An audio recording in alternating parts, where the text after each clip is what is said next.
تحولت لحظة فرح إلى فاجعة مأساوية عندما فقد سائق سيارة دفع رباعي السيطرة على مركبته أمام قاعة الحفلات، ما أدى إلى دهس مجموعة من المدعوين. أسفر الحادث عن إصابة 4 أشخاص بجروح متفاوتة الخطورة، فيما توفي شيخ يبلغ من العمر 63 عاماً بعد يومين من الحادث متأثراً بإصاباته. وقعت الحادثة يوم الأربعاء الماضي، حيث انتشرت مقاطع فيديو صادمة على مواقع التواصل الاجتماعي وثقت لحظة الفوضى وما خلفه من هلع ورعب بين الحاضرين. كانت اللحظات التي تلت الحادث مفعمة بالذعر، حيث كان الحضور يعيشون لحظة فرح قبل أن تتحول إلى صدمة وحزن عميق.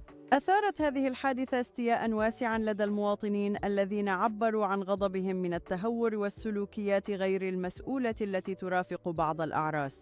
اعتبر المواطنون أن مثل هذه التصرفات الصبيانية تحول المناسبات الاجتماعية إلى كوارث إنسانية مؤلمة،